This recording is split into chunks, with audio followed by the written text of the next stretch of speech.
Alright guys, आज के इस वीडियो में हम लोग बात करेंगे कि कितनी HTML, CSS और जावास्क्रिप्ट इनफ है। ये सवाल मुझे इतनी ज्यादा बार आया है कि मैं इसको एक वीडियो के थ्रू एड्रेस करना चाहता हूँ। जब आप मुझसे पूछते हो कि यार HTML, CSS, जावास्क्रिप्ट कितनी करनी चाहिए, तो मेरा एक काउंटर क्वेश्चन है आप लोगों से कि भाई आप करना क्या चाहते हो। देखो, मेरी बात को ध्यान से समझना। जितना ज्यादा आप किसी भी चीज को सीखो उतना अच्छा ही है। अगर आप मुझसे पूछो कि यार मुझे वेब डेवलपर बनना है तो मैं क्या क्या सीखूं, अरे यार अगर मुमकिन है तो सब कुछ सीख लो, लेकिन हमारे पास टाइम लिमिटेड है, मुमकिन नहीं है सब कुछ सीखना। इसीलिए सवाल आता है कि कितना सीखना इनफ है। हमारा टाइम लिमिटेड है, हम एक लिमिटेड टाइम तक ही सीख सकते हैं। उसके बाद हमें प्रोजेक्ट्स पर काम करना है, हमें काम पे जाना है, हमें बहुत सारी चीजें और करनी है, उसको यूज करना है, स्किल को बेसिकली जो हमने बिल्ड करी है ओवर टाइम। तो मैं यहाँ पर एक एजम्पशन लेके चलता हूँ कि आप लोगों का जो प्राइमरी गोल है वो है कॉर्पोरेट में काम करना या फिर रिमोट जॉब करना, एक ऐसी जॉब करना, वेब डेवलपमेंट का काम जहां पर आपको बेसिकली करना है, और वेब डेवलपमेंट करके आपको रियल वर्ल्ड वेबसाइट्स बनानी है। तो देखो, जब आप रियल वर्ल्ड वेबसाइट्स बना रहे हो, एक ऑर्गेनाइजेशन की प्रॉब्लम को सॉल्व कर रहे हो, तो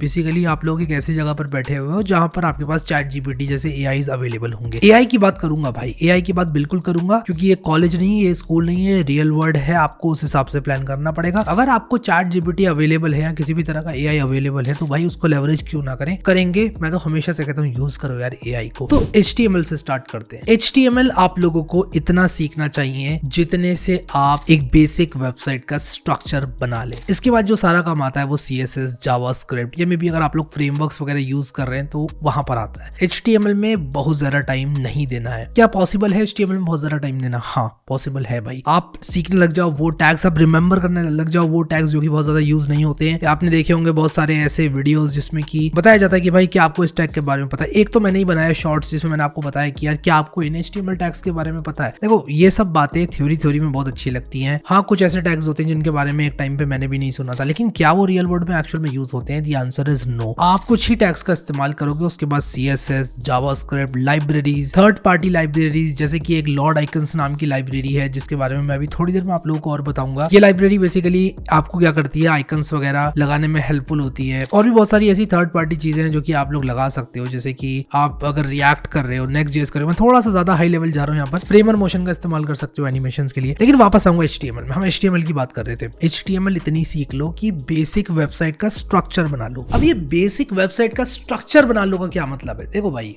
बेसिक वेबसाइट का स्ट्रक्चर बना लो का मतलब यहाँ पर ये है कि आप लोग अपनी वेबसाइट को सेमेंटिक टैग्स के थ्रू मीनिंग दो। यानी कि जहां पर आप लोग नैव बार बना रहे हो वहां पर आप लोग नैव टैग का इस्तेमाल करो। जहां पर आप लोग UL बना रहे हो, लिस्ट आइटम बना रहे हो, आप एक्चुअल में लिस्ट आइटम को वहां यूज करो जहां पर लिस्ट है। आप एक्चुअल में अनऑर्डर्ड लिस्ट को वहां यूज करो जहां अनऑर्डर्ड लिस्ट आप लोग बनाना चाहते हो। ऑर्डर्ड लिस्ट बनाने के लिए आप लोग मैनुअली 1 2 3 4 टाइप मत करो, OL टैग का इस्तेमाल करो। ये सब आप लोगों को आना चाहिए और इमीडिएटली मूव कर जाओ CSS में। अब अगर आप लोग इस्तेमाल करते हो अच्छी इमेजेस का, फ्री में आप लोगों को अलग अलग वेबसाइट्स पे PNGs मिलेंगी, लेकिन आप लोगों को एक अच्छी आइकन लाइब्रेरी भी कंसिडर करनी चाहिए, क्योंकि एक जगह पर अगर आपको सारे आइकन्स पीसफुली मिल जाएंगे तो आपका बहुत ज्यादा टाइम बचेगा। गूगल वगैरह पर आप लोग सर्च करोगे तो टाइम जाता है। कभी PNG ऐसी मिलती है कि जो कि एक्चुअल में PNG नहीं होती है, कभी किसी एक चीज को लेके PNG या GIF मिलती ही नहीं है। तो गाइस, आगे बढ़ने से पहले मैं आप लोगों को लॉर्ड आइकन्स के बारे में बताना चाहता हूँ। लॉर्ड आइकन्स एनिमेटेड आइकन्स की लाइब्रेरी है जो कि आप लोग यूज कर सकते हो अपनी HTML, CSS और जावास्क्रिप्ट जर्नी में। इसमें बहुत सारे आइकन्स तो आप लोगों को फ्री में मिल जाते हैं, लेकिन इसका पेड सब्सक्रिप्शन अगर आप लोग लेते हो तो आपको बहुत सारे एनिमेटेड आइकन्स मिल जाते हैं जो कि आप लोग यूज कर सकते हो, ना ही सिर्फ अपने HTML, CSS, जावास्क्रिप्ट प्रोजेक्ट्स पे, लेकिन आप अपने वीडियो एडिटिंग में भी इसको इस्तेमाल कर सकते हो। अब अगर आप लोग अपनी पावर पॉइंट की प्रेजेंटेशन भी बना रहे हो, वहां भी आप लोग इसको इस्तेमाल कर सकते हो। वेबसाइट्स में कर सकते हो, वीडियो एडिटिंग के लिए कर सकते हो और प्रेजेंटेशन के लिए भी कर सकते हो। सो इसको आप लोग जरूर चेकआउट करना, मैं लिंक डिस्क्रिप्शन में दे दूंगा। अब CSS एक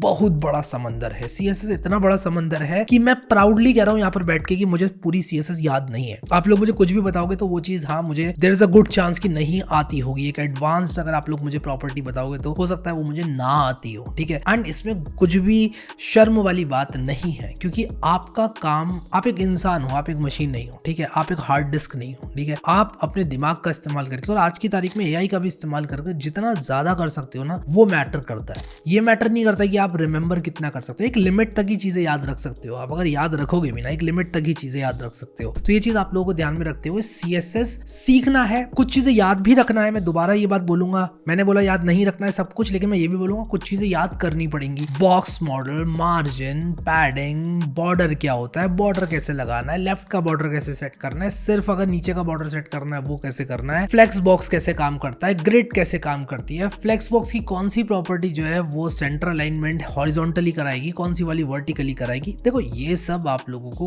खुद से करना पड़ेगा, याद रखना पड़ेगा। लेकिन इसका मतलब ये नहीं है कि सब कुछ याद कर लो। ऐसी बहुत सारी प्रॉपर्टीज हैं जो कि शायद आप लोग याद ना रख पाओ, एंड दैट्स टोटली फाइन। आप जब एक वेब डेवलपर हो और वेब डेवलपमेंट कर रहे हो तो आप ट्रायल एंड एरर करके देख सकते हो, आप टेस्टिंग करके देख सकते हो। तो रटने की कोई जरूरत नहीं है। आजकल आपका जो ब्राउजर है, आपकी आईडी है, वो रेकमेंड करते हैं आप लोगों को प्रॉपर्टीज। आप M0 लिख के एंटर मारोगे तो आपका बेसिकली कंप्लीट हो जाएगा। एमेट का अगर आप लोगों ने नाम नहीं सुना तो VS कोड में आप लोग अगर M0 लिख के एंटर मारते हो तो ऑटो कंप्लीट करेगा। ये सब चीजें आपको यूज करनी पड़ेंगी क्योंकि लॉन्ग टर्म में आपकी प्रोडक्टिविटी को बढ़ाएंगे। आप लोग सोचोगे यार मार्जिन कोलन 0 लिख ही लेता हूँ यार क्या जा रहा है, बट नहीं, आपको M0 एंटर मारना है क्योंकि लॉन्ग टर्म में आपकी प्रोडक्टिविटी को ही बढ़ाएगा। एक दिन में अगर आप लोग 100 सेकंड भी बचा रहे हो तो आप जोड़ लो यार, मैथ्स कर लो खुद से कि साल में आप कितने बचाओगे। तो कुल मिला के क्या होता है, ये सब चीजें जुड़ती जाती हैं। तो HTML पर आप कम से कम टाइम बिताओ, लेकिन स्ट्रक्चर समझो कैसे बनता है एक पेज का। CSS आप लोग बस इतना करो कि आप लोग डिजाइन बना सको। एक बहुत इंपॉर्टेंट बात यहाँ पर बोलूंगा कि बहुत सारे लोग CSS पूरी करने के बाद भी अच्छी वेबसाइट्स नहीं बना पाते हैं, और उसका रीजन ये होता है कि उन्हें ये नहीं मालूम होता है कि भाई जो डिजाइनिंग होती है वेबसाइट की और जो डेवलपमेंट होता है ये दो अलग अलग चीजें हैं। एक डिजाइनर डिजाइन बनाकर देता है और एक जो डेवलपर होता है वो उस डिजाइन को कोड के थ्रू बना के देता है। तो ये दोनों अलग अलग चीजें हैं और बहुत सारे लोग इस बात को नहीं समझते हैं और प्रॉब्लम खाते हैं फिर वो। आज की तारीख में अगर आप लोग सिर्फ HTML समझते हो, थोड़ी सी CSS समझते हो, तो AI के थ्रू आप लोग पूरी वेबसाइट बना सकते हो। मेन चीज क्या होती है, अंडरस्टैंडिंग। एक ऐसा इंसान जिसको कोडिंग नहीं आती है और एक ऐसा इंसान जिसको कोडिंग आती है और AI भी वो यूज कर रहा है, तो डिफरेंस ये रह जाता है कि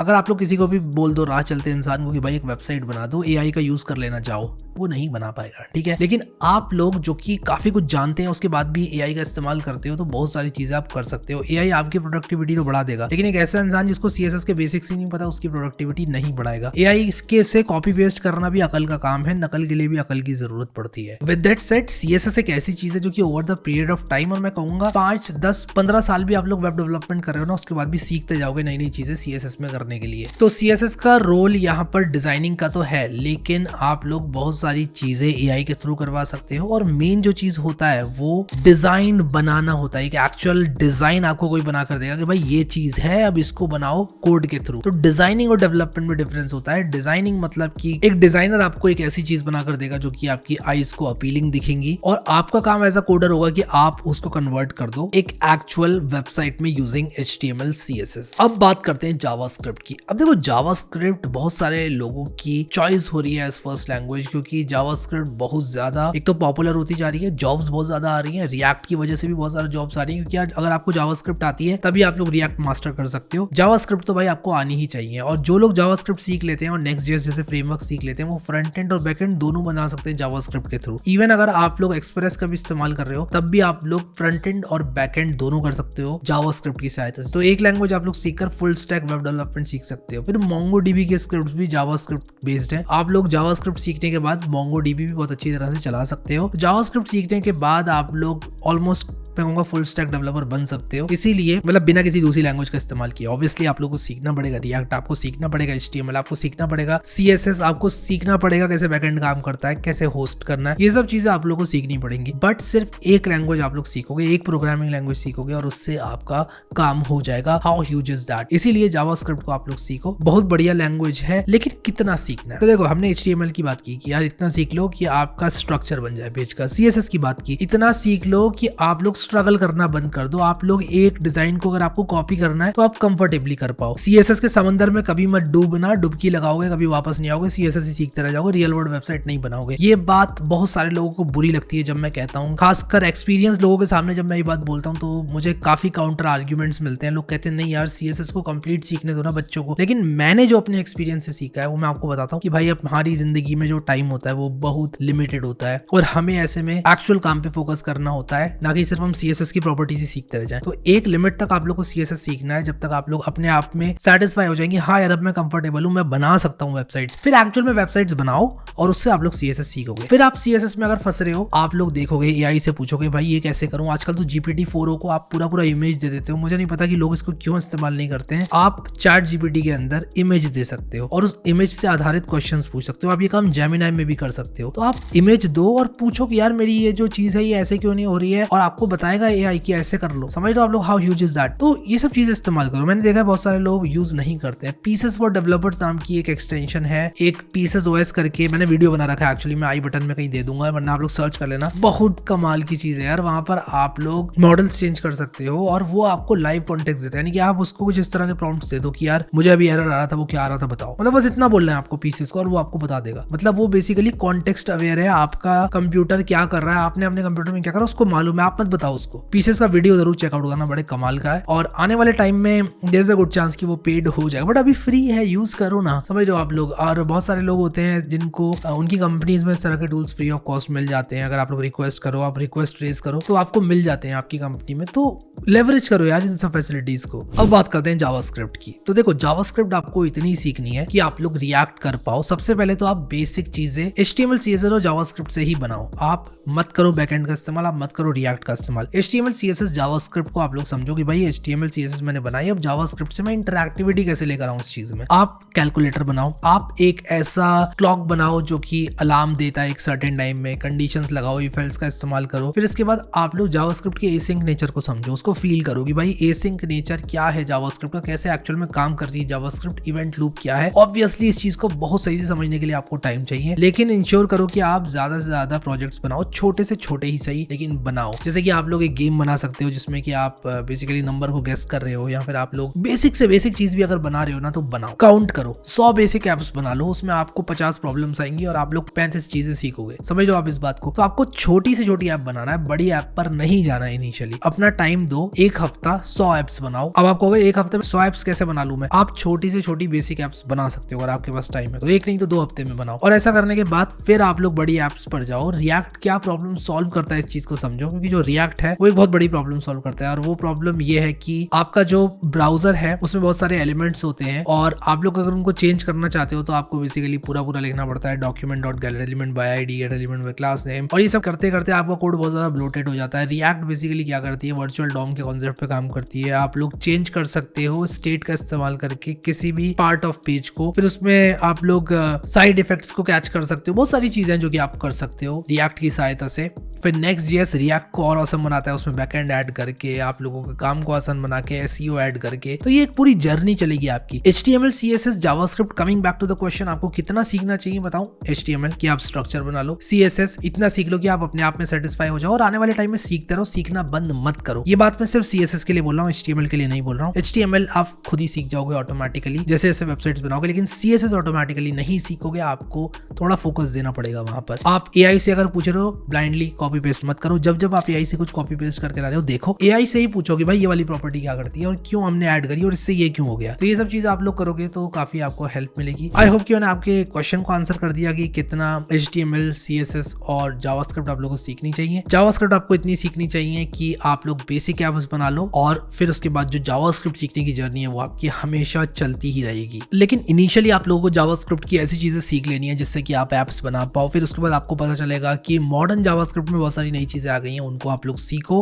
और सीखते सीखते आप लोग बहुत खतरनाक एप्स को बनाओगे, चीजों को और सही से करने के तरीके देखोगे। And it's a never ending journey यार, ये लर्निंग कोई डेस्टिनेशन नहीं है, ये एक जर्नी है। तो कभी ऐसा नहीं होगा कि आपको 100% जावास्क्रिप्ट आ गई, ऐसा नहीं होगा कि आपको जो है 90% CSS आ गई। ये आपके दिमाग में होता है नंबर कभी कभी कि यार मेरी जो जावास्क्रिप्ट है वो है 70%, मेरी जो HTML है वो है 80%, ये सब नंबर्स आपके दिमाग में होते हैं। लेकिन as you grow older, as you grow up, आपको पता चलता है कि यार जितना मुझे आता था वो कुछ भी नहीं था और एक्चुअल में बहुत सारी ऐसी चीजें हैं जो कि मुझे अभी भी सीखना बाकी है। तो ये सारी क्लैरिटी आपको टाइम टू टाइम मिलती रहेगी। बस आपको एटीट्यूड कैसा रखना है, हमेशा सीखते रहने का एटीट्यूड रखना है। जब भी कोई आज भी मुझे कुछ बताता है मैं उसको सीखता हूँ, एक्सेप्ट करता हूँ अगर मैंने कुछ गलती करी है। कोई मुझे चीजों को करने के सही तरीके बताता है, मैं कहता हूँ यार हाँ ये तरीका बेटर है। काउंटर आर्ग्यूमेंट्स दो हमेशा, बट हाँ सीखने से कतराओ मत। कभी भी ऐसा मत समझो कि यार अगर आपकी कोई चीज प्राइमरी फील्ड है तो आपको उसका मास्टर होना है। हाँ होना है, लेकिन अगर कोई दूसरा इंसान पॉइंट करके आपकी चीजों को इंप्रूव करा देता है, always accept it, always take it with welcoming gesture. So I hope कि आप लोगों को ये वीडियो अच्छा लगा और आप लोगों ने काफी कुछ सीखा। अभी के लिए इस वीडियो में इतना ही guys. Thank you so much guys for watching this video and I will see you